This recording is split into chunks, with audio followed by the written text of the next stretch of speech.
नमस्कार मित्रांनो. आजच्या व्हिडिओमध्ये आपण चर्चा करणार आहोत.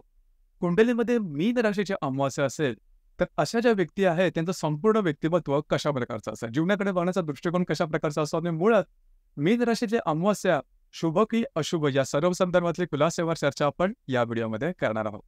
तर कुंडलीमध्ये मीन राशीमध्ये अमावास्या असेल हे ओळखायचं कसं? तर कुंडलीमध्ये जे अंक दिलेले असतात त्या 12 जिथे अंक आहे, कारण 12 अंक हा मीन राशीचा आहे आणि त्या ठिकाणी रवी आणि चंद्र एकत्र असतील तर बहुतांशी तुमचा जो जन्म आहे तो मीन राशीच्या अमावास्येचा आहे. तर मीन राशीच्या अमावास्या म्हणजे रवी चंद्र दोघे एकत्र, म्हणजेच अशा कुंडलीमध्ये किंवा अशा व्यक्तीमध्ये मीन राशीचे सर्व काही गुणधर्म तुम्हाला दिसून येतील. अर्थातच मीन राशीबद्दल सांगायचं झालं तर कालपुरुषाच्या पत्रिकेमध्ये व्यय स्थानामध्ये किंवा 12व्या स्थानामध्ये येणारी ही रास आहे, स्त्री रास आहे.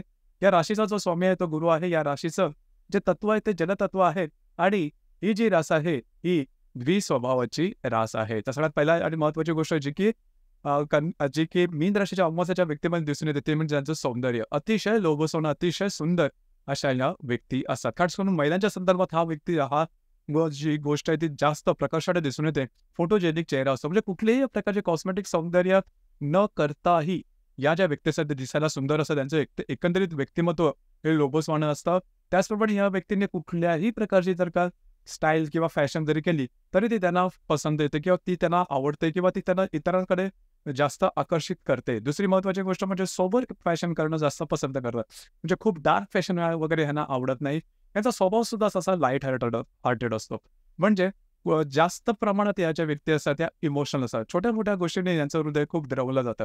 म्हणजे अगदी सांगायचं झालं तर दिवसातून 2-3 वेळा तरी यांचे मूड स्विंग दिसून येतात आणि मूड स्विंग होण्याकरता मोठे काही गोष्ट लागत नाही. अगदी छोटासा कोणीतरी बोललेला शब्द किंवा एखाद्या कोणी त्यांना चांगलं छोटंसं प्रेझेंट जरी आणून दिलं आणि मनापासून जर का असेल, अगदी फुलं वगैरे असतात ते सुद्धा पाहून यांचा मूड चेंज होतो, याचा मूड बहरून येतो, यांचा मूड आनंदित होऊन जातो.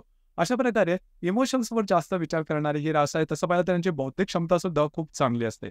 आकलनशक्ती, ग्रहणशक्ती खूप चांगली असते. शाळा कॉलेजमधले शिक्षण सुद्धा अगदी सहजपणे पूर्ण करू शकतात. फक्त काही ज्या गोष्टी असतात त्या ठिकाणी थोड्याशा वेगळ्या असतात, ज्याला आपण जिद्द, चिकाटी, महत्वाकांक्षा किंवा डिसिप्लिन किंवा हार्ड वर्किंग जो भाग म्हणतो, हे जे गुण महत्त्वाचे असतात, हे गुण यांच्यामध्ये सहसा दिसून येत नाही. बघू, करू, विचार करू हा जो भाग असतो, हा भाग थोडा जास्त असतो. परंतु एवढं असून सुद्धा या ज्या व्यक्ती असतात जीवनामध्ये अगदी व्यवस्थितपणे सेटल होताना दिसतात. याच्यामागचं कारण हा त्यांचा भाग्याचा भाग किंवा लक फॅक्टर ज्याला आपण म्हणतो, हा या व्यक्तीमध्ये खूपच चांगल्या प्रकारे दिसून येतो आणि त्यामुळेच जीवनामध्ये अगदी सहज सफलता किंवा सहज ज्याला आपण सेटलमेंट म्हणतो, ती गोष्ट दिसून येते. आता रिलेशनशिपच्या बाबतीमध्ये सांगायचं झालं तर भावनांचे हेलकावे हे या राशीमध्ये भरपूर प्रमाणात असतात. त्यामुळे रिलेशनशिपमध्ये येतात. आता इथे एकच गोष्ट आहे की रिलेशनशिपमध्ये होतं काय की या ज्या व्यक्ती असतात दुसऱ्याला खूप प्रेम लावणाऱ्या असतात, दुसऱ्याला खूप जवळ करणाऱ्या असतात आणि यांची सुद्धा अपेक्षा असते की दुसऱ्यांनी त्यांच्याबरोबर तसंच वागावं. पण इथेच थोडीशी गाडी चुकते. कारण होतं काय की ज्या प्रकारे या व्यक्ती दुसऱ्यांना नर्चर करतात किंवा दुसऱ्याला प्रेम लावतात, दुसऱ्याची सगळी जबाबदारी घेतात, दुसऱ्या म्हणजे समोरच्या व्यक्तीबद्दलचं पूर्ण त्याचं व्यक्तिमत्व जाणून घेतात किंवा त्याला प्रेम लावतात एकंदरीत. समोरच्याकडून सुद्धा अशी अपेक्षा करतात, पण समोरचा व्यक्ती तसा सहसा नसतोच. म्हणजे सगळ्यांचा स्वभाव तुमच्यासारखा असेल असं मात्र नाही आणि इथेच थोडासा प्रॉब्लेम होतो. मग या व्यक्तींना थोडंसं एकटं वाटायला लागतं. लोनलीनेस किंवा एकटेपणा हा यांचा सगळ्यात मोठा दुश्मन आहे आणि हा एकदा यांना वाटायला लागला की यांचं संपूर्ण व्यक्तिमत्व बदलतं.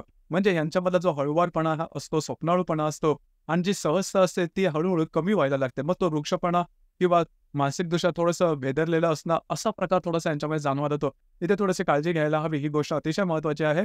जर का तुम्ही अशा व्यक्तीच्या रिलेशनशिपमध्ये असाल तर यांच्या एकंदरीत वागण्या बोलण्यावरून तुम्हाला समजेल की काहीतरी गोष्ट चुकते आहे. ती एकटेपणाची जास्त प्रमाणात असते. दुसरी महत्त्वाची गोष्ट म्हणजे स्वतःला दोष न देतात. बऱ्याच वेळेस व्यक्ती दुसऱ्याला दोष न देतात. ही जी रास आहे किंवा या राशीतली अमावास्या ही स्वतःला जास्त दोष न देते. की काही गोष्टी झाल्या, काही गोष्टी वाईट झाल्या तर आपल्यातच काही कमी होतं की आपल्याच नशिबी असं होतं, आपल्यामुळेच गोष्टी होतात.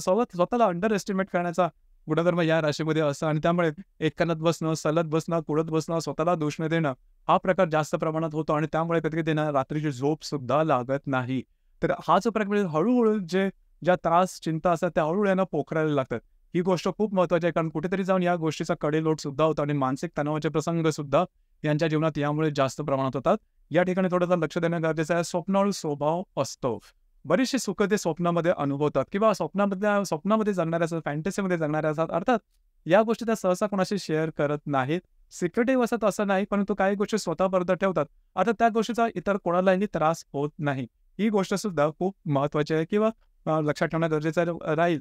वैवाहिक सुखामध्ये सुद्धा ही गोष्ट थोडीशी जी मगाशी मी सांगितली रिलेशनशिपमध्ये, तीच गोष्ट राहते, की वैवाहिक सुखामध्ये सुरुवातीचे काही दिवस त्यांचे खूप चांगले जातात किंवा काही महिने आणि त्यानंतर मात्र गोष्टी थोड्याशा वेगळ्या प्रकारच्या होऊ शकतात. दुसरी गोष्ट म्हणजे वैवाहिक जीवनाबद्दल सांगायचं झालं तर लैंगिक गोष्टीचं आकर्षण सहसा या व्यक्तींना नसतं. आता इथे तुमच्या पत्रिकेत शुक्र कसा आहे हा फार महत्त्वाचा असतो. पण सहसा सांगायचं झालं तर लैंगिक गोष्टीबद्दलचं आकर्षण यांचं इतर राशींचं जर का तुलना केली तर फार कमी प्रमाणात असतं. ही गोष्ट सुद्धा कधी-कधी वैवाहिक जीवनात त्रासदायक होऊ शकते. दुसरी महत्त्वाची गोष्ट म्हणजे आरोग्याच्या संदर्भात थोडंसं खाण्यापिण्याच्या सवयी किंवा त्याच्यावरती कंट्रोल ठेवणं हे त्यांना थोडंसं कठीण जातं. त्याच्यामुळे ओबीज होणं किंवा लठ्ठ होण्याकडे यांची प्रवृत्ती असते. ही गोष्ट अतिशय महत्त्वाची आहे. स्वतःचा फिटनेस सांभाळणं फार गरजेचं आहे. कारण या ज्या राशी असतात, या लठ्ठ होणं हा प्रकार असतो या राशीमध्ये थोडा जास्त असतो. तर या ठिकाणी थोडंसं लक्ष देणं महत्त्वाचं राहील.